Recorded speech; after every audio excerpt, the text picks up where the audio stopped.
a Roberta, minha filha, que está aqui, os demais que estão prestigiando esse ato, o secretário. Em 2014, eu iniciei um verdadeiro carvalho para que fosse constatado o óbvio. Havia uma sangria no transporte universitário que precisava urgentemente ser estancada, sob pena de inviabilizar o próprio serviço. Assim, caros colegas, vocês não sabem a imensa satisfação que é estar aqui, sabendo que, enfim, a verdade venceu. Faço agora um breve histórico das denúncias realizadas, as quais, uma a uma, se confirmam. Na época, se tivessem sido depostos os egos, abertos os olhos e desconsideradas as diferenças partidárias, a situação do transporte universitário seria outra. Diante das inúmeras denúncias que chegavam até mim, passei a investigar a forma com que era conduzido e fiscalizado o serviço. Embora muitos dos senhores tenham preferido me hostilizar e arranjar desculpas para aquilo que saltava aos olhos, afirmei e comprovei que muitos veículos rodavam com a lotação muito inferior à sua capacidade, o que ia embasado não apenas no que constatei, indo até a Rua Coberta e confrontar os cadastros remetidos à prefeitura e que constavam nas matrículas entregues pelos alunos, mas também e principalmente nas planilhas de viagem e notas fiscais. Quando passei a denunciar a falha no transporte universitário, esperava que se parasse com os desperdícios, reduzindo despesas e circulando com veículos com capacidade plena. Em resumo, que fossem eliminados os veículos desnecessários. Além disso, que fosse pago pelo serviço um preço justo. Tudo isso deveria ter sido feito antes de penalizar os estudantes com o aumento da contrapartida. Havia muito que pudesse ser feito, afinal, era um direito que tinham desde 2005, portanto, 14 anos. E digo mais, era compromisso de campanha da grande maioria dos senhores e do próprio prefeito. Aliás, me atrevo a dizer que, acaso tivesse havido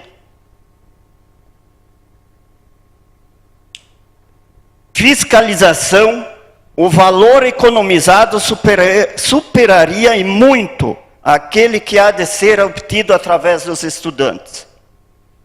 Não houve fiscalização nem por parte dos vereadores, nem por parte da prefeitura. Órgãos com deveres legais e morais de fiscalizar o uso do dinheiro público. Sem uma fiscalização eficiente e eficaz, o custo do transporte subiu às alturas, se tornando praticamente insuportável pelo município. O vereador Alvio citou na sessão do dia 26 de janeiro que, se controlado pela prefeitura, haveria uma economia de 350 mil reais. Segundo palavras do secretário municipal. É preciso, vereador, que você revele o nome desse secretário, para que possamos convocá-lo, para que esclareça onde vai e por que vai esse dinheiro. Essa fuga de valores priva a sociedade de serviços importantes. Quantas ambulâncias e viaturas poderiam ter sido compradas com tais valores? Li atentamente o jornal Contexto, edição 1591, de 10 de março de 2018. Espero que os senhores tenham feito o mesmo, e se não fizeram, que o façam. Nele aparece a manchete: transporte inflacionado. Prefeitura paga mais caro que Garibaldi. E não é pouco. Nossos vizinhos pagam muito menos pelo serviço. Certamente, as empresas de Garibaldi não operam com prejuízo. Elas têm seu lucro normal. Então, por que pagar, em certos casos, 51,5% a mais para a mesma rota?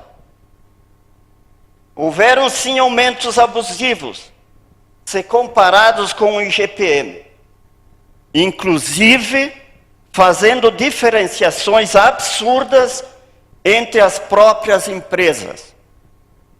Por exemplo, de 2014 para 2015, o IGPM foi de 3,67. E o preço da van para Garibaldi com a empresa A aumentou 5%, enquanto o preço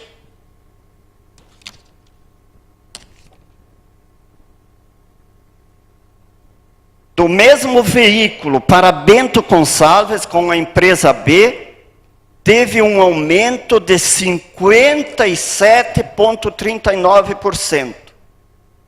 É de se indagar qual o motivo de 5% para 57%. Em um comparativo apenas com o preço do veículo de 2014 para 2018, do veículo ônibus, quando o IGPM acumulado do período foi de 22,84. Para Bento Gonçalves, o aumento foi de 65,47, representando aí mais de 180% acima da inflação. Para Caxias do Sul, o aumento foi de 39,80. Para São Leopoldo, o aumento foi de 46,63. Para Novo Hamburgo, o aumento foi de 37,3. Para Canoas, o aumento foi de 37. E para Lajeado, o aumento foi de 38,41. Mas voltamos à ausência de lotação dos veículos. Puxava o assunto com frequência, porque tinha convicção e tinha certeza das ocorrências. Era uma única voz contra a ira de uns e o silêncio de outros. Era preciso não esmorecer. Levei em conta o jargão popular. Água mole em pedra dura, tanto bate até que fura. E furou. A verdade muitas vezes pode ser dolorida, incômoda, mas continua sendo verdade. E como tal precisa ser encarada. Muitos dos senhores que estavam na gestão passada não admitiam a verdade. Hoje admitem. E até apontam o que eu mencionava para justificar o descontrole atual. É mais um exemplo que o tempo se encarrega de trazer e mostrar a verdade. Como exemplo prático do que digo, a senhora presidente defendia ferrenhamente que nada havia de incorreto com o transporte. E na sessão do dia 26 de janeiro afirmou, cito o que ela afirmou: então quer dizer que houve uma série de erros, porque assim em nenhum momento alguém pensou em reduzir uma linha de ônibus. Tem o nosso ex-colega Batiste que pode dizer: ninguém pensou em reduzir um ônibus que vai com 23 pessoas, que poderia ser um micro, que seria metade do preço. Ninguém pensou em 3 pessoas para a Fevale, que poderia ser até um carro. Enfim, N situações podem ser resolvidas. Então, acho que o princípio do debate é agora. E temos muito chão pela frente. Penso diferente, senhora presidente. O princípio deveria ter sido já em 2014. Agora estamos descendo a ladeira. Já perdemos muito tempo e dinheiro. Embora tarde, reconheço que a prefeitura precisa reaver as rédeas da situação.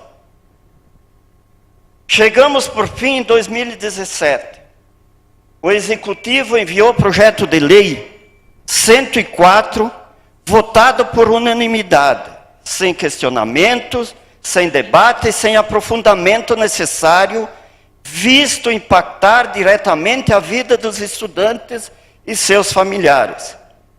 A aprovação sem a fiscalização necessária do serviço, o que tanto defendi, e sem que houvesse antes a adequação do número de veículos para o número de alunos, serve para agravar o problema, já que destinados recursos sem que tivesse conhecimento da realidade do transporte. A parte, por favor, vereador. É 1 minuto para terminar. Qual a verba que deve verdadeiramente ser empregada para fazer frente ao transporte? Acaso respeitada a capacidade plena de veículo? Qual a economia que se pode obter coibindo os excessos? São perguntas que permanecem sem resposta. Obrigado.